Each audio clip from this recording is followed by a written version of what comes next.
ser el arte de lo imprevisto.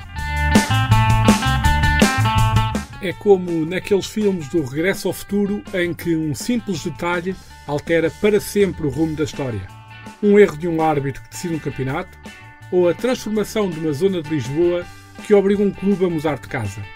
E como muito antes das câmaras fotográficas tornarem imagens virais, uma fotografia encerrou em si mesma tudo isto. Vamos recuar até 1955 com a ajuda de Humberto Azevedo, António Brás e do arquiteto Pedro Rito Nobre.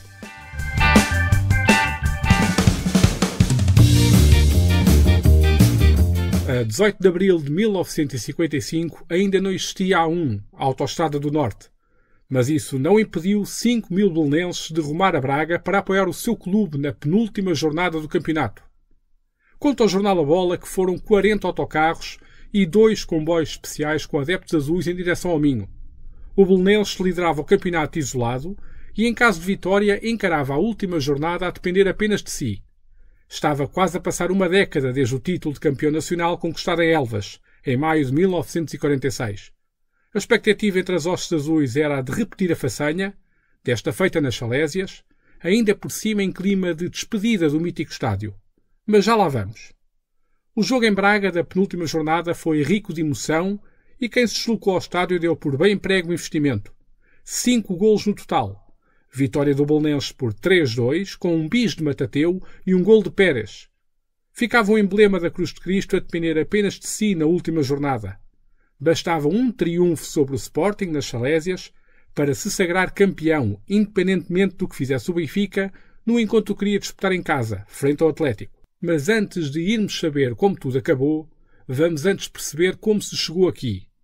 O Sporting apresentava-se para o campeonato de 1954-55 como a potência dominadora do futebol português neste período, ou não tivesse conquistado os 4 campeonatos anteriores. Mas foi o Benfica que se foi destacando na liderança da temporada.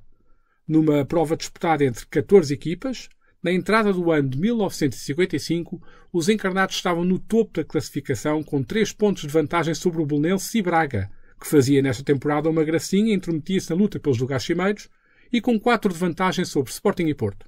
Foi com o advento da primavera que o cenário começou a mudar. A 14 de março, na jornada 22, Benfica e Sporting empatam a 1 golo e o Belenenses vence a CUV por 4-2. Reduz a distância para 1 ponto. Uma semana depois, na jornada 23, o Benfica volta a ter um teste de fogo e volta a falhar. Perde no Porto por 3-0. O Belenenses triunfa sobre o Covilhã, igualmente por 3-0, e passa para a liderança do campeonato.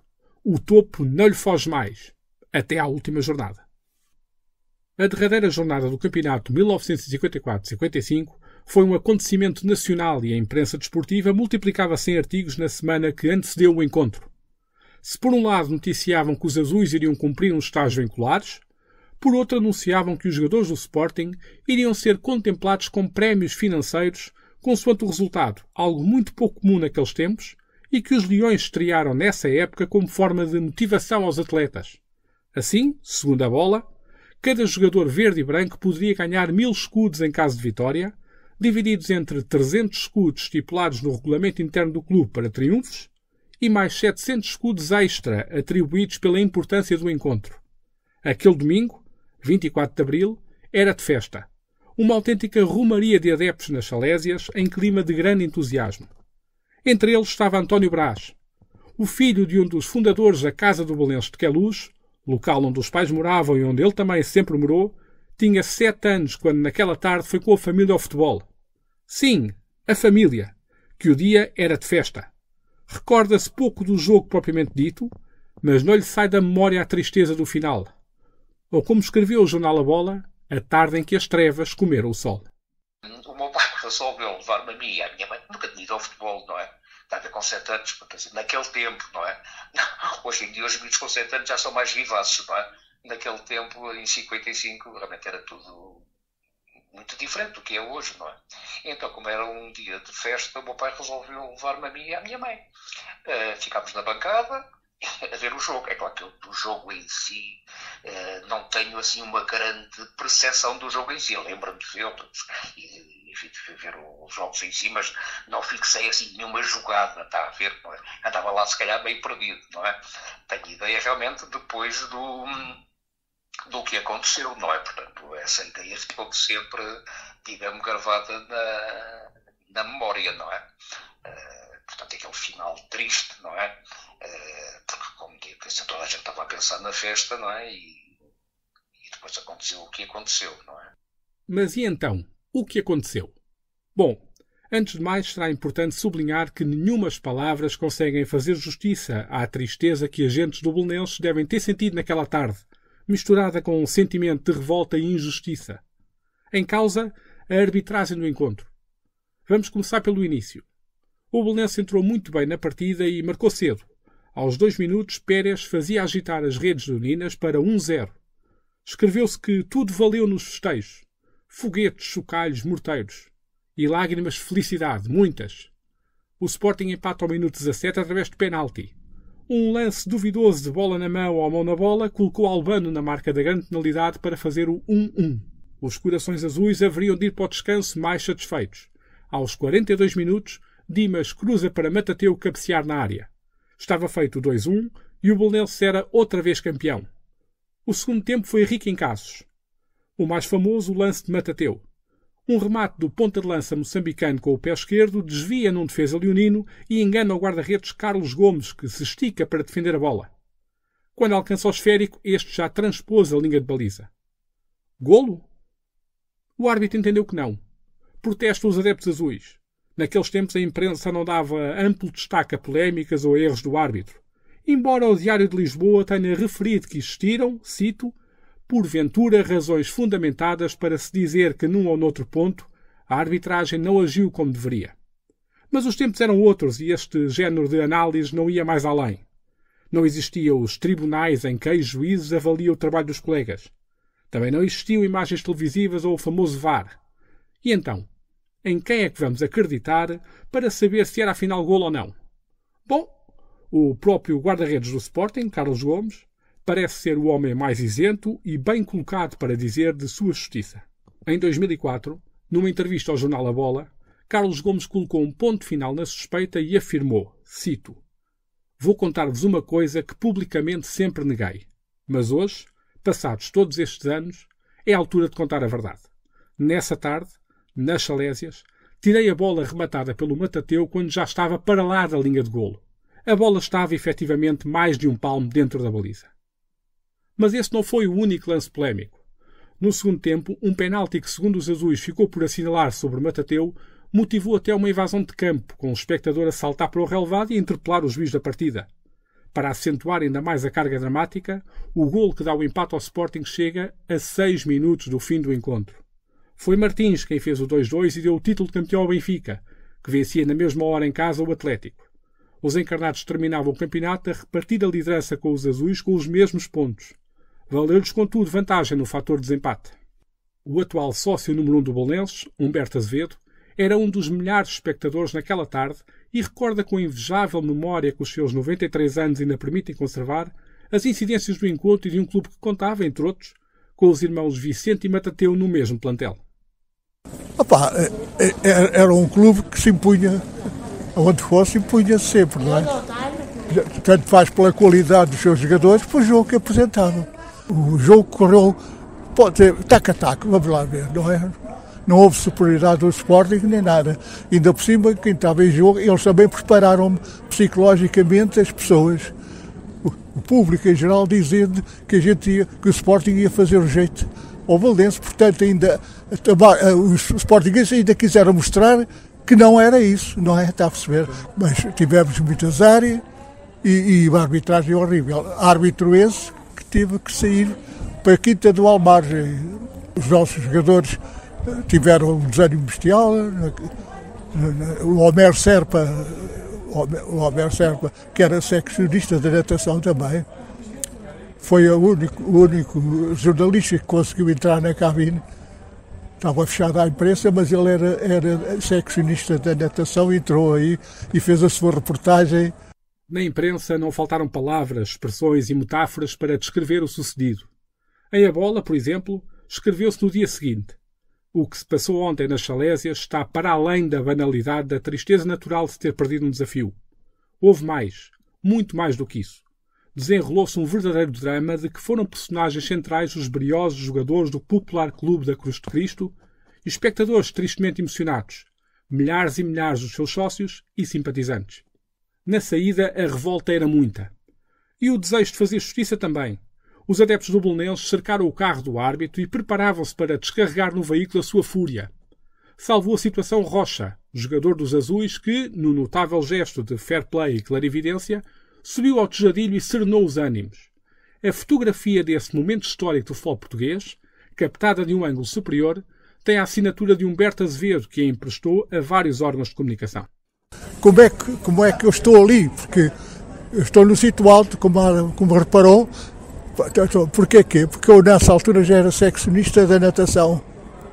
E os seccionistas tinham entrada nos camarotes que havia nas Salésias, que era a parte de trás das bancadas, era uma fileira. Portanto, eu fui ver o jogo para o camarote. Foi um jogo cheio de interesse. Primeira vez na minha vida que eu levei uma bandeirinha do Belenenses na mão, para depois enrolar à saída.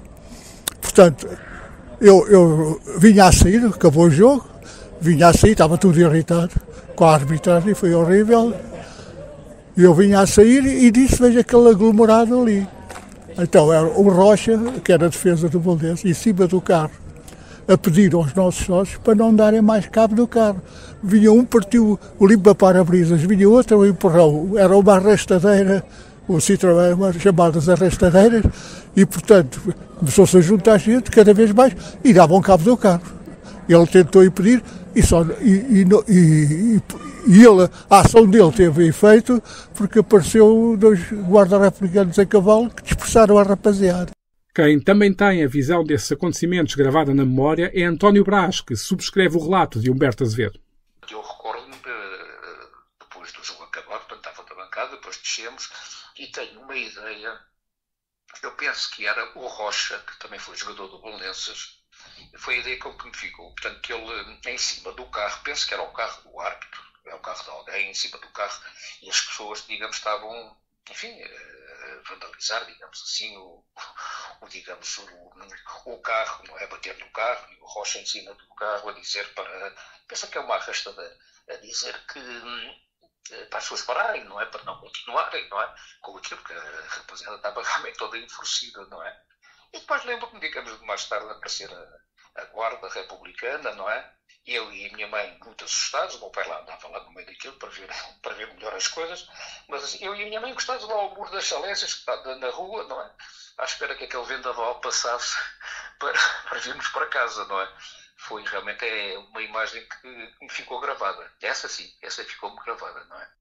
Em entrevista ao Diário de Notícias, em agosto de 2018, Vicente Lucas recorda o jogo das Salésias e conta o drama que foi a espera pela notícia do resultado do Benfica, que lhes deu o título pela diferença de golos. Na entrevista, Vicente sublinha ainda, cito: "Já o disse antes e volto a dizer, se ganhasse esse campeonato, se calhar o Belenenses não estava como está hoje." E é esta afirmação que nos leva agora ao campo dos X's. Porque há de facto espaço para muitos X's na vida do Belenenses naquele período. E no próprio futebol português acrescente. A nível desportivo, o Sporting vinha da conquista de 4 campeonatos consecutivos. E o seguinte a este foi ganho pelo Futebol Clube do Porto. Se o Belenenses tivesse vencido a prova em 1954-55, isso significaria uma seca de 6 anos para o Benfica sem conquistar o título maior do futebol nacional. Será que isso tinha mudado alguma coisa no equilíbrio de forças? Nunca o saberemos.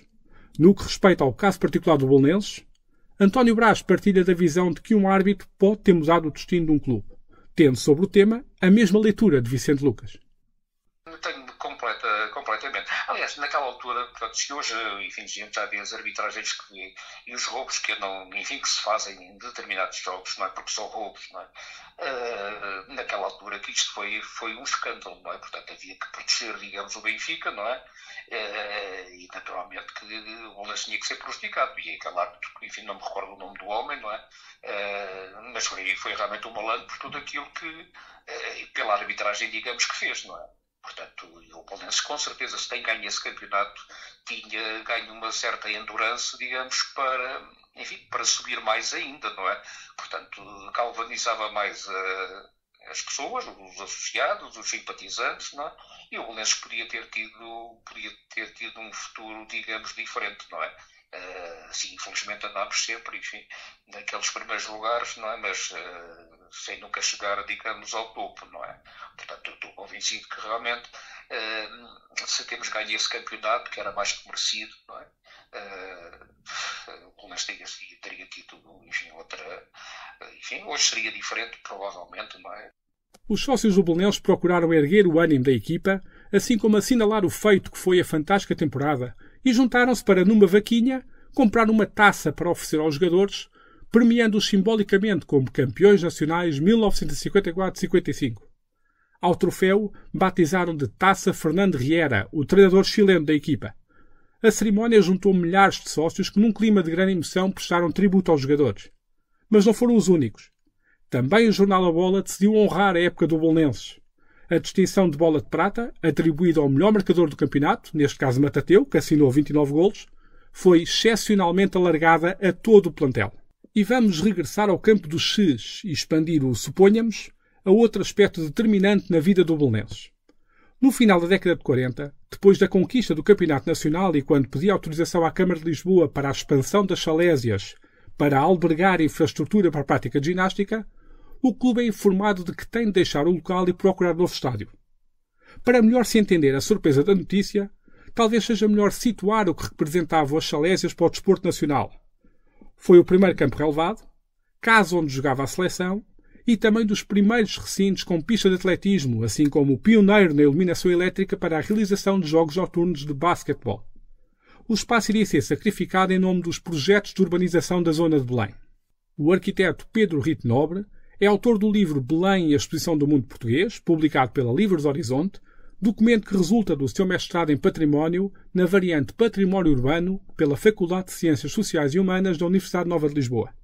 Esteve ainda ligado enquanto investigador à exposição Belém, Demolir para Encenar, entre 2020 e 2021, e mais recentemente foi co-investigador da exposição Sombras do Império, Belém, Projetos, Hesitações e Inércia, que esteve patente ao público até ao passado mês de janeiro no Padrão de Descobrimentos e cujo catálogo está disponível na edição da Tinta da China. Conta-nos como a exposição do mundo português, em 1940, foi um marco de um antes e depois daquela zona da cidade. Esse foi o primeiro momento e mais forte nas transformações de Belém. O que vem a seguir à década de 40, 50, 60, é sempre uma consequência do que aconteceu em 1940. Porque foi o maior antes e depois de Belém. Antes da exposição do mundo português, Belém era uma coisa bem diferente na sua urbanidade, na dimensão que o bairro tinha, na forma como se vivia no bairro, portanto, nas relações de sociabilidade, nos comércios, nos serviços, a forma como se vivia em Belém, e Belém também estendido um pouco ao eixo Belém Ajuda, era bem diferente. E era o quê?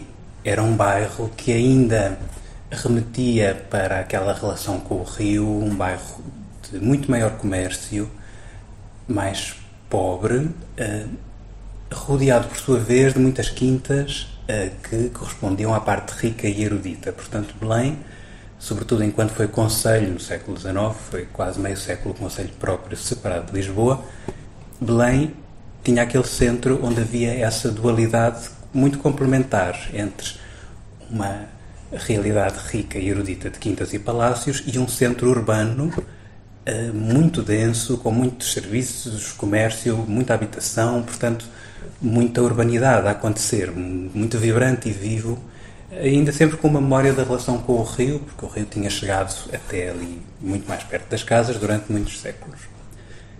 Como é que isso também foi crescendo? É certo que precisamente até ao final do século XIX, o rio chegava bem mais perto. Depois houve o aterro, que regularizou toda a linha de margem e que fez, por um lado, com que o rio estivesse um pouco mais afastado das casas, mas isso também quer dizer que houve mais espaço para construir. Toda aquela zona que hoje é o que chamamos a zona ribeirinha de Belém é uma parte nova.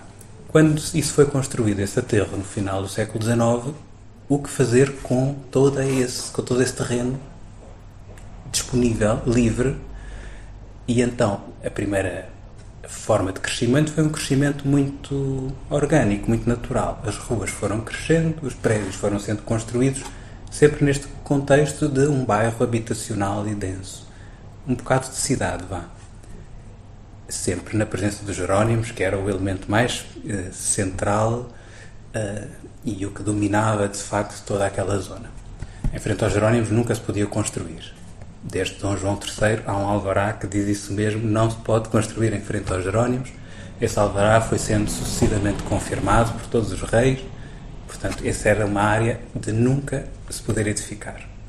Mas toda aquela zona ao lado, onde já existiam edifícios desde o século XV, ainda está a Rua Vieira Portuense com aqueles pórticos, o que vemos hoje é, na verdade, uma parte muito pequena do que existia antes de 1940. Muito pequena será metade. O bairro, portanto, foi crescendo com uma grande autonomia. Belém sempre foi uma coisa separada da Lisboa, cidade propriamente dita. Basta perceber que o limite administrativo de Lisboa terminava em Alcântara, na Ribeira de Alcântara, até recentemente, até o século XIX. Século XIX em que Belém era um concelho autónomo. Portanto, Belém só é Lisboa administrativamente de forma recente na história e por isso sempre foi uma entidade em si própria. Tinha uma vida própria e um centro próprio. Era esse centro que estava crescendo ali na zona ribeirinha de Belém. A partir de 1940, com a realização da Exposição do Mundo Português, alterou-se o desenho de Belém e a freguesia perdeu uma certa característica popular. O local de passeio que conhecemos hoje começou a nascer neste período. Quando chegamos a 1940, o Estado Novo pretende fazer uma exposição histórica para se auto-justificar, enfim, um ato de propaganda típico de Portugal e de qualquer outro regime da altura. Enfim, havia estas exposições em todo o lado. Claro que Belém era o lugar óbvio para aquela exposição, porque a Torre de Belém, o Mosteiro de Jerónimos, Afonso de Albuquerque, estes monumentos que já existiam, por si só já contavam a história que se pretendia dignificar e, portanto, Belém era o palco óbvio da exposição. Mas tínhamos, portanto, este bairro ao mesmo tempo e no mesmo sítio que tinha vindo a crescer desde o aterro de final do século XIX, que estava como que no meio do caminho. A visão histórica também dessa altura era que dignificar os Jerónimos implicava, obrigatoriamente, demolir aquelas casas que estavam muito perto, algumas de facto demasiado perto, mas não todas. Houve aqui, portanto, esta oportunidade para, por um lado, redesenhar Belém em função do que o Estado Novo pretendia, portanto, dignificar os Jerónimos, e, por outro lado, arrasar parte deste bairro que tinha vindo a crescer continuamente, um bairro popular, habitacional. Estas duas coisas juntaram-se na Exposição do Mundo Português, portanto, e nessa altura redesenhou-se toda aquela faixa ribeirinha, implicou, portanto, demolição de cerca de metade deste núcleo urbano e, de facto, pela primeira vez também qualificar toda esta margem do aterro que em muitos dos terrenos ainda estava por urbanizar, por desenhar, eram descampados desde o final do século XIX. Portanto, esta exposição serve estes propósitos todos. Modernizar Belém, dignificar o espaço, redesenhar aquele território. E a forma como o fez, e isso é que vai ser curioso, porque até hoje, atravessando todas estas décadas, foi a forma como se desenhou a Exposição do Mundo Português em 40 que ditou como é que Belém vai ser a partir desse momento. O tipo de urbanismo muda, a escala dos espaços, as ruas antes tinham uma determinada dimensão, determinadas características, tudo isso muda. O desenho da exposição obriga a que os espaços sejam grandes, os pavilhões da exposição são com uma implantação muito grande, são pavilhões imensos, e esse tipo de urbanismo, de grandes espaços públicos, de edifícios muito volumosos, isso vai manter-se até hoje, tal como o tipo de uso que Belém tem. Portanto, se antes era comercial, habitacional, em 1940 passou a ser a Exposição do Mundo Português, portanto mudou o uso, passou a ser um sítio de exposição, de lazer, de passeio, de mostrar a história através da própria cidade. Ora, isto nunca mais descolou do Belém, porque o que vemos desde então é sempre a proposta de museus ou de edifícios representativos, institucionais. Nunca mais aquela Belém popular e densa que havia antes de 1940. O pensar e redesenhar de Belém foi sendo constante e a década de 50 marca uma nova etapa. Instalam-se edifícios institucionais ligados à ideia de um mundo ultramarino e alarga-se a construção a outras zonas da freguesia. Na década de 50, o território, toda aquela zona, permanecia em espera. E porquê? Porque a exposição de 40 era temporária. E, portanto, aqueles pavilhões eram de construções efêmeras e, efetivamente, foram demolidos logo em 41, alguns deles. Outros foram ficando os mais sólidos. Mas nunca seriam permanentes e, portanto, havia que novamente repensar todo aquele território. Terminou a exposição, o terreno ficou novamente à espera de um plano definitivo e havia que pensar então o que é que fazemos agora com isto tudo. E as décadas de 40 e 50 são de contínuo repensar e redesenhar e repropor de uma forma contínua, como digo, porque não foi só um projeto, foram muitos. Primeiro o arquiteto Cottinelli Telmo foi o responsável por fazer a primeira proposta, logo a partir de 41, que tinha determinadas prerrogativas, ainda muito agarrado à posição dos edifícios da Exposição do Mundo Português. A década de 50 é que vai ser, de facto, bastante diferente. O arquiteto Cottinelli Telmo morreu, entretanto, em 48, e é o arquiteto Cristino da Silva que vai pegar no projeto, a convite do Estado. O que é que se pretende, então, é colocar agora todos os edifícios que tenham a ver com o ultramar em Belém, ultramar, porque estamos aqui num contexto em que os países europeus estão a perder as suas colónias, Portugal corre esse risco, a guerra colonial vai começar em 61, e, portanto, o Estado Novo precisa de autolegitimar-se nesta questão de possuir aquilo que já não são as colónias, no seu entender, passa a ser o mundo ultramarino, portanto, para se distanciar das colónias dos outros países europeus, e então precisa de se autolegitimar construindo edifícios institucionais que, obviamente, vão ocupar o território de Belém, precisamente por esta questão de representação, sempre focado no centro, que é o Mosteiro dos Jerónimos, que vem quase que legitimar toda esta história.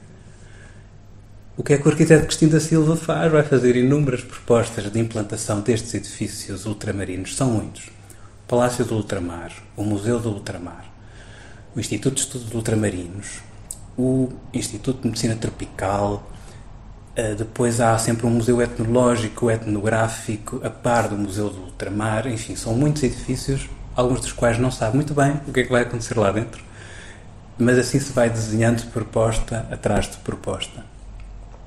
Estes edifícios vão ocupar a zona central de Belém, com centro no Mosteiro dos Jerónimos.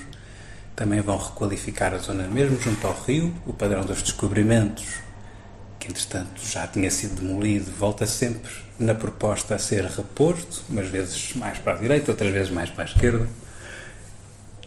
E este redesenho da zona de Belém vai estender-se também para a Junqueira. Precisamente o sítio onde o Instituto de Medicina Tropical vai ser construído é na Rua da Junqueira. O Hospital Egas Muniz era, na altura, deu-se-lhe o novo nome do Hospital do Ultramar e também foi modernizado nessa altura. Um pouco acima do Instituto de Medicina Tropical há o Liceu Dom João de Castro, construído em 48.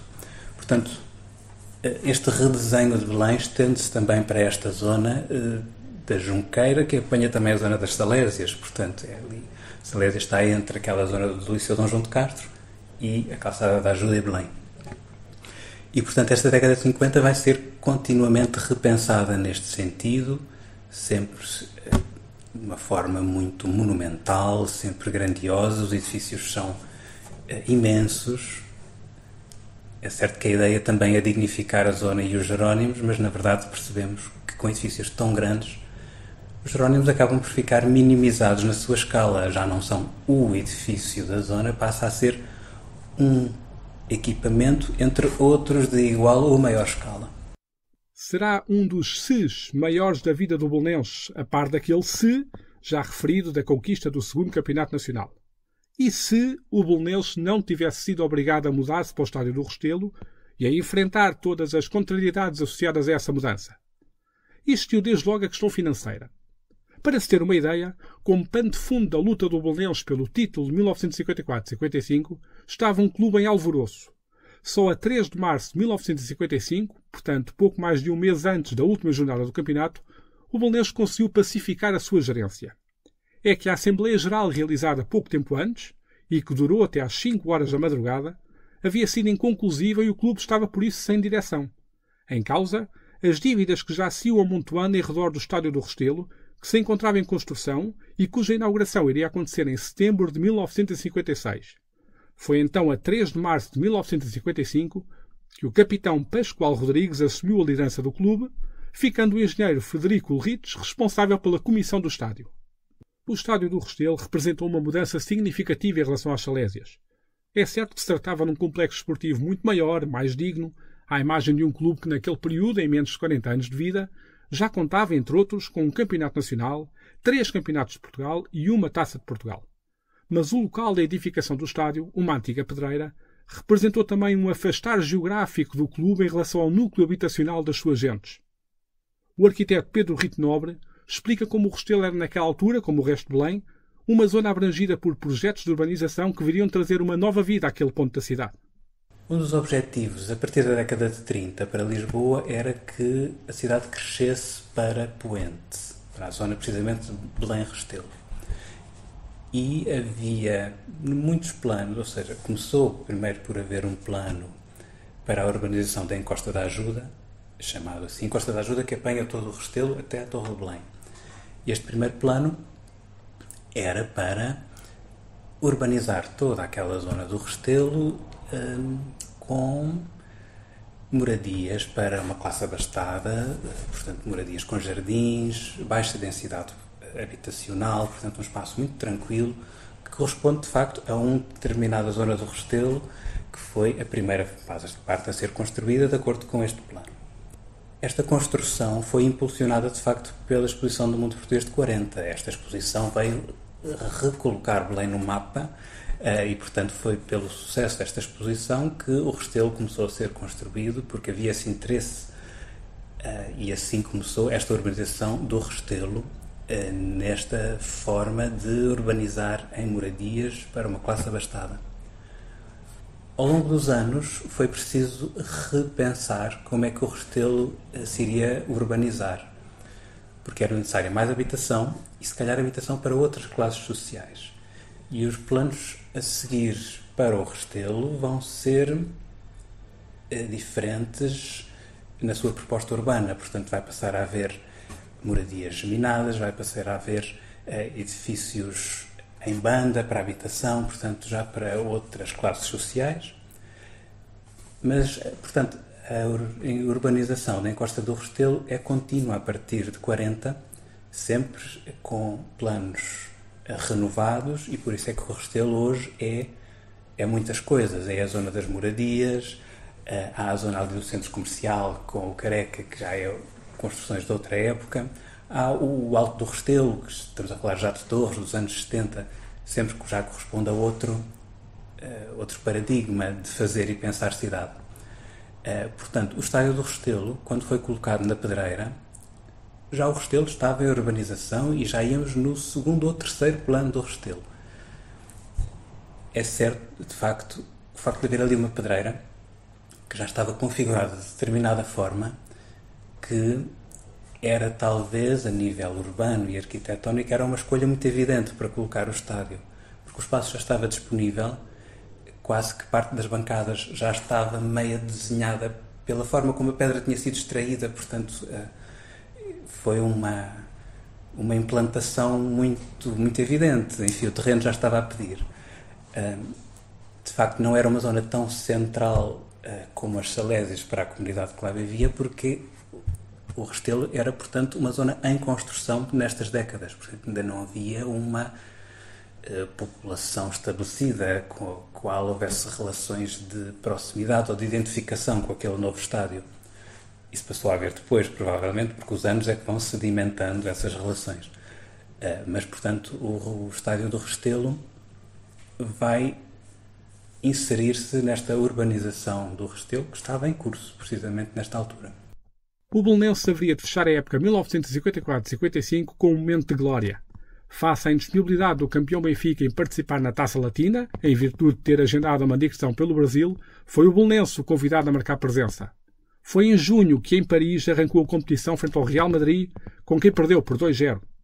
A este propósito, refira-se a reportagem do jornalista Afonso Lacerda, enviado especial do jornal A Bola à capital francesa, que, começando por destacar a popularidade de Matateu junto dos adeptos, fez questão de sublinhar outra nota digna de registro.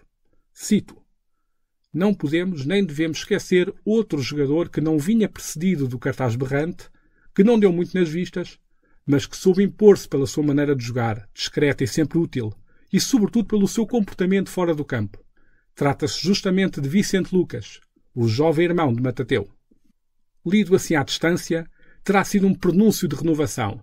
Renovou-se o estádio, renovou-se a esperança, renovaram-se os ídolos. O Belenenses demorou, contudo, a voltar a conseguir o estatuto de vice-campeão.